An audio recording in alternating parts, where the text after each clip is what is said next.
I won't grieve his death. I can't. I grieve the victims' deaths. Because it's not anything I ever thought would happen.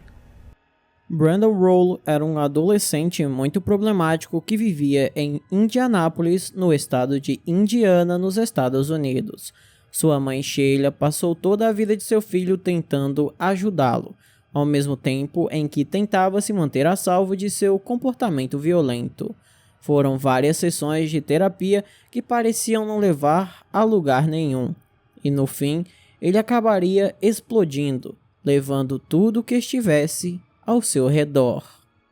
Então, se você se interessa por esse tipo de conteúdo, eu peço desde já que deixe aí o seu gostei e se inscreva no meu canal clicando no botão vermelho que está abaixo, escrito inscreva-se. Peço também que ative o sino das notificações, porque assim toda vez que eu enviar um vídeo novo, o YouTube te notifica e você pode ver que sempre consumindo conteúdo de qualidade. E caso ele não envie a notificação, me siga no meu Instagram, que é esse aqui que aparece na tela, porque lá eu sempre aviso dos vídeos novos. Então, dados os recados, vamos pro caso.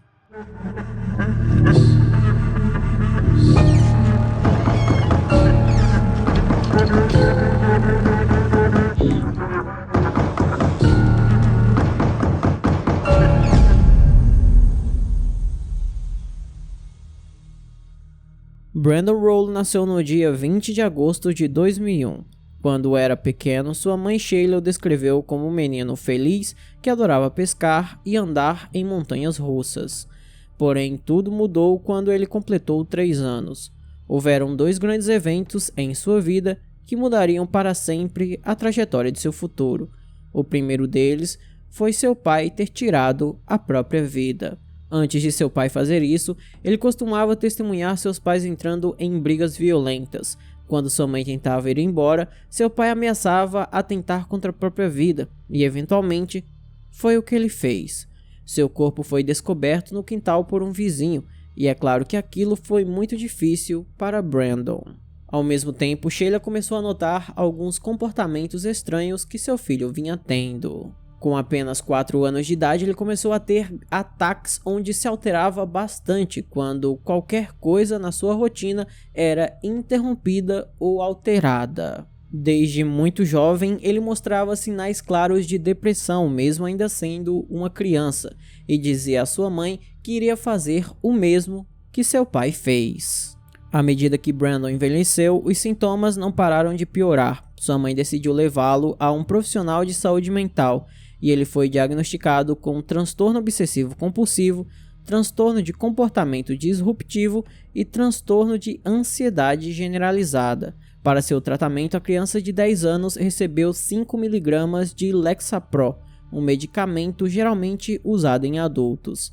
No ano seguinte, quando Brandon tinha 11 anos, ele cometeria seu primeiro crime violento contra a própria mãe. Houve um incidente onde Brandon estava feliz brincando com seu até então padrasto, tendo uma guerrinha de água. No entanto, a brincadeira entre os dois foi interrompida no momento que o namorado da mãe de Brandon o molhou com uma mangueira. O garoto surtou e se trancou dentro do banheiro. A Sheila então foi até o banheiro e tentou fazer com que seu filho abrisse a porta, até porque ela temia que ele atentasse contra a própria vida. Em vez disso, ele saiu do banheiro e foi em direção à sua mãe, a atacando com socos, chutes e até mesmo a mordendo. Sheila implorou por ajuda, mas nada impediu Brandon de atacá-la, pegando até mesmo 2 facas na cozinha. A polícia chegou ao local e felizmente conseguiram dominá-lo, pois ele tinha sua mãe presa na sala da família.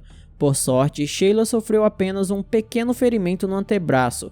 Brandon, de 11 anos, foi preso naquele dia e acusado de agressão, confinamento criminal e intimidação. No entanto, ele passou apenas algumas horas em uma instituição juvenil antes de ser libertado e, eventualmente, receber liberdade condicional. Após ser solto, voltou para morar na casa de sua mãe, a mesma que ele havia acabado de atacar violentamente. Sheila obviamente temia por sua vida, mas não tinha nenhum outro lugar que seu filho pudesse ficar. A única coisa que ela podia fazer e fez foi levar seu filho a sessões de terapia, esperando que um dia o garoto melhorasse. mas nada parecia ter efeito e Brandon se metia em várias brigas na escola. Tanto que no ano de 2014, Sheila decidiu tirar Brandon do sistema de ensino nas escolas e dar aula para ele em casa, mas eventualmente o garoto acabou desistindo dos estudos, sendo que ele não completou nem sequer a 6ª série. Com sua saúde mental deteriorada, ele não tinha amigos e era muito novo para conseguir um emprego, estando preso em casa sem nada para fazer. Devido a isso, começou a explorar os cantos mais obscuros da internet. É dito que Brandon ficou obcecado por tiroteios em massa, o que significa que seu mecanismo de busca estava cheio de informações sobre armas, tiroteios, criminosos e violência. No ano de 2015, quando tinha 14 anos, sua saúde mental foi avaliada pela Riley's Children Foundation. Ele foi honesto e franco sobre sua recém-descoberta obsessão por tiroteios em massa.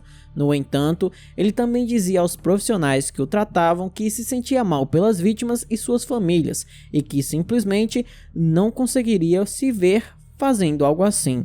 Seus relatórios médicos citam que ele demonstrou muita empatia pelas vítimas. No entanto, não se sabe ao certo se ele de fato se sentia assim na época ou apenas disse o que precisava para sair dali. O que realmente importa é que nos anos que se seguiram, o Brandon parou completamente com sua medicação e ficou cada vez mais isolado. E nessa época, ele passava cada vez mais tempo na frente do computador. Sheila tentou o melhor que pôde para controlar o filho, ela o amava e ao mesmo tempo sabia que ele era muito mais do que capaz de ferir a si mesmo e aos outros. Por ser muito jovem, Brandon teve que continuar morando em sua casa. E no dia 2 de março de 2020, quando já tinha 18 anos, ele decidiu que queria comprar uma arma. E a mãe o levou até um local onde pudesse fazer a compra.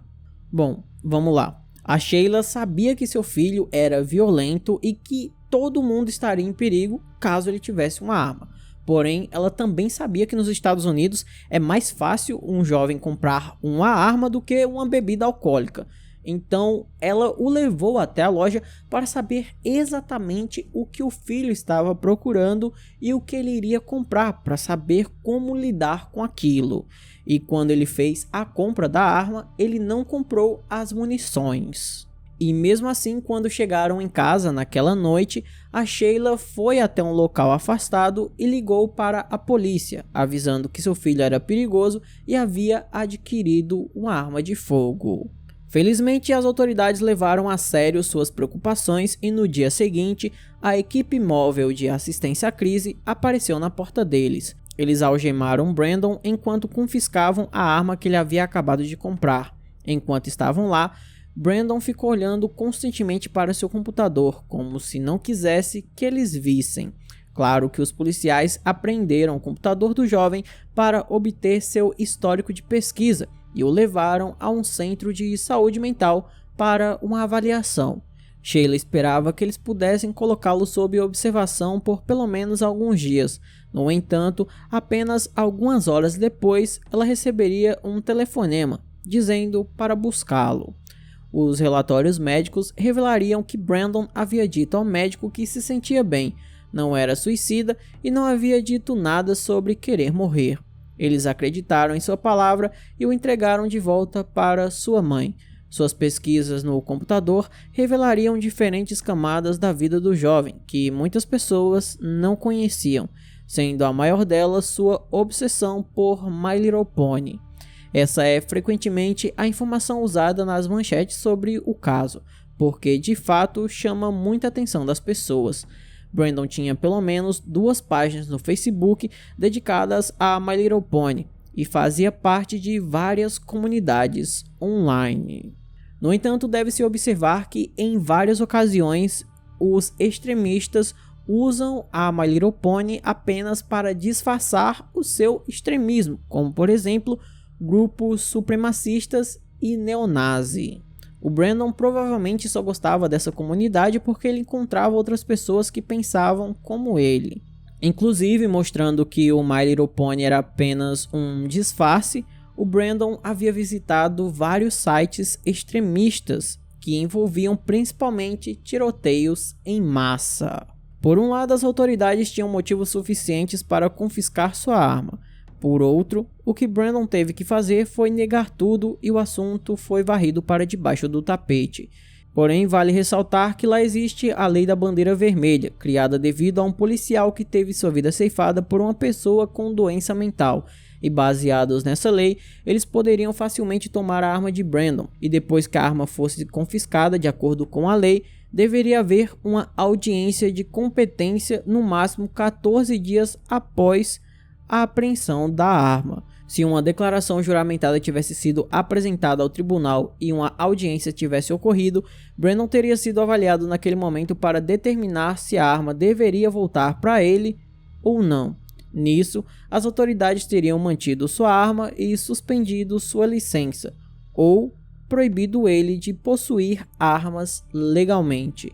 Por alguma razão, isso não aconteceu, e Brandon compraria legalmente 2 rifles que seriam usados para realizar um ataque em massa. Inclusive, cerca de um ano antes do ataque que o Brandon realizou, um policial e agentes do FBI foram até a casa dele conversar sobre o seu histórico de buscas. Os agentes perguntaram a Brandon sobre várias coisas, entre elas o seu gosto por My Little Pony, coisa que Sheila revelou que o deixou muito chateado. Inclusive, o Brandon negou que tivesse qualquer ligação com os nazis daquela comunidade online. E ele também foi questionado sobre o que os policiais deveriam fazer com sua arma apreendida. E o jovem falou que poderiam jogar ela fora, pois ele não precisava mais dela, já que havia comprado apenas para caçar com um amigo, mas não iria mais caçar. Depois disso, Brandon tomou algumas medidas positivas em sua vida. Começou um novo emprego trabalhando na FedEx e estava ganhando um dinheiro decente.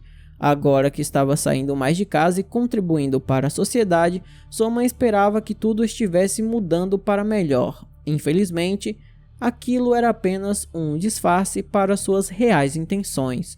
Nos meses seguintes, Brandon economizou dinheiro para comprar 2 novas armas e, para completar, recebeu cerca de $3.000 do governo por conta da pandemia. Ou seja, o próprio governo deu as armas a um rapaz com tendências violentas. Então, quando 2021 chegou, Brandon estava em um estado mental pior do que nunca. De repente, ele parou de aparecer para trabalhar e ficou muito zangado, a ponto de ligar para o FBI e gritar com os agentes, falando sobre sua experiência em lidar com eles. Ele estava com raiva de todas as acusações dele ser um perigo e alegou que eles estavam arruinando suas chances de ser aceito pelos militares. Cerca de um mês antes do ataque, a Sheila levou Brandon até uma clínica psiquiátrica para aconselhamento de emergência, porém, eles não foram atendidos. No entanto, posteriormente, o Brandon conseguiu falar com um profissional da saúde mental e foi dito nos relatórios médicos que ele era um risco para si e para outras pessoas, e por isso ele deveria fazer terapia constantemente, já que não sentia empatia por ninguém. Já no dia 15 de abril de 2021, Sheila voltou para casa após o trabalho. Ela descreveu Brandon como estando de muito bom humor, já que nos meses anteriores ele mal queria sair da cama, mas naquele dia os dois jantaram juntos. Quando terminaram, Brandon perguntou à mãe se ela poderia cortar seu cabelo, o que ela fez, e então o rapaz decidiu tomar um banho quente e os dois foram se deitar. Pelo menos foi isso que Sheila achou que tivesse acontecido. Às 23 horas daquela noite, Brandon seria flagrado pelas câmeras de segurança entrando no estacionamento da instalação do FedEx onde costumava trabalhar. Ele levou seus 2 rifles e assim que entrou no local, começou a abrir fogo contra qualquer um que cruzasse seu caminho. Ele não tinha alvos específicos e atirava aleatoriamente enquanto as vítimas corriam para salvar suas vidas. O 911 recebia ligações de vários indivíduos relatando que havia um tiroteio, com muitas pessoas acreditando que havia 2 atiradores por causa dos tiros. Para algumas pessoas, Tudo que podiam fazer era se esconder, sendo que haviam áreas na instalação onde telefones não eram permitidos, então eles nem sequer podiam pedir ajuda. Quando Brandon terminou de espalhar o terror dentro do prédio, ele se dirigiu ao estacionamento, onde novamente começou a atirar enquanto as pessoas tentavam fugir. E por fim, quando saciou sua vontade, ele tirou a própria vida. Seu corpo seria encontrado vestindo uma camisa do My Little Pony, que apresentava seu personagem favorito. Menos de uma hora antes do tiroteio, ele colocou uma mensagem em sua página do Facebook que dizia o seguinte: "Espero poder estar com Applejack na vida após a morte. Minha vida não tem sentido sem ela. Se não há vida após a morte e ela não é real, então minha vida nunca importou de qualquer maneira."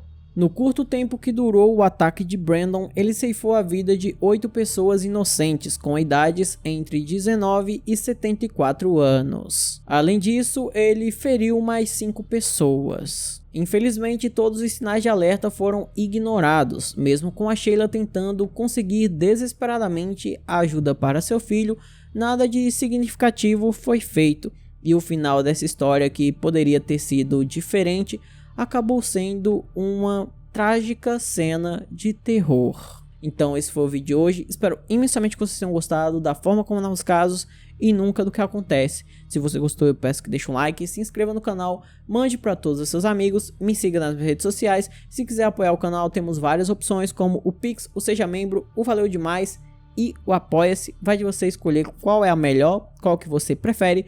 Por hoje é só, até a próxima e tchau!